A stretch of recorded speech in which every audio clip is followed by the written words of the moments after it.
भाऊ ऐकून घ्या. हा विषय नगरपालिकेत आलाही नसला, कारण प्रशासकीय काळामध्ये माननीय चंद्रकांत पाटील यांनी या तिघी साठी 85 लाख रुपये अल्पसंख्याक बहुबल क्षेत्र या साठी मंजूर केले होते. आणि त्याच्यामध्ये हे तिघी डोक आम्ही घेतले होते.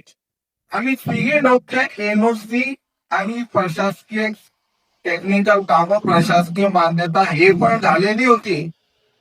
त्याच्यानंतर टेंडर ही झालेलं आहे. टेंडरला फक्त 1 दिवस कमी होता. शासन बदललं, सत्ता बदलली. जसं सत्ता बदलली, वरतून मेल आला की जे काही टेंडर झाले नसतील ते त्वरित थांबवावे आणि त्याचा पैसा हा शासनाकडे वर्ग करावा. जर तो बिल 1 दिवस नंतर आला असता तर आजपर्यंत ही कामं झालेली असती. या नगरपालिकेत किंवा ह्या सभेत समोर आणावी लावली नसती. एक चांगलं काम आहे. आपण 4 वर्षामध्ये चंदे भाऊनं आपल्या गावासाठी खूप काही आपल्याला मदत केली. आता क्षेत्रातले असे काम असतील की जर आम्ही 15 वर्षे या नगरपालिकेत निवडून आले तर आपल्याकडून झाली नसती. एवढं मोठं काम त्यांना फक्त माध्यमातून या सावधान नगरीमध्ये झालं. 3 वर्षात ऐकून द्या.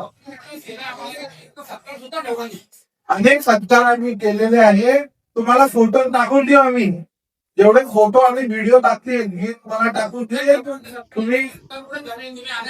तुम्हाला व्हिडिओ देऊ ना आम्ही. तुम्ही नसले आम्ही तुम्हाला व्हिडिओ देऊ. पण माननीय चंद्रकांत पाटील हे निवडून आल्यापासून या गावामध्ये विशेष लक्ष त्यांचं आहे.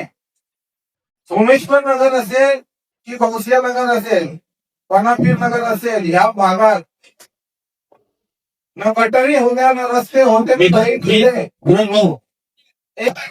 मी असं सांगतो की ज्या काळामध्ये शब्द भाऊला काढून गेले त्याच्या काळाच्या पूर्वीच तुम्ही त्या भागात गेले तर अर्धे पाय अर्धे 3-3 फूट बसायचे. त्याच्यामध्ये जाणाऱ्या लोक तिथं पसंत करायचे. अनेक लोकांनी त्या भागात घर विक्रीला काढले की आम्ही हे गाव आणि हे रस्ते सोडून दुसऱ्या गावात चाललो. पण चंदू भाऊ त्या ठिकाणी रस्ते कट्टी रोड वगैरे सर्व टाकून दिले.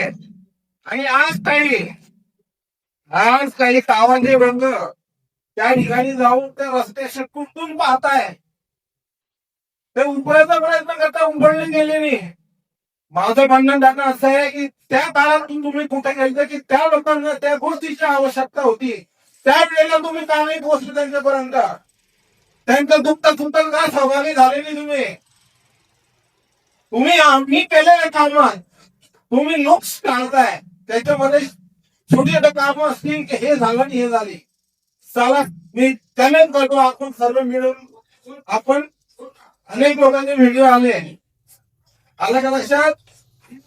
नाव घेणार नाही. व्हिडिओ मध्ये पाहून घ्या. आमचं म्हणणं आहे की आम्ही तुमच्या बी वाड्याचं काम आम्ही दुसऱ्या ठिकाणी केलेलं आहे.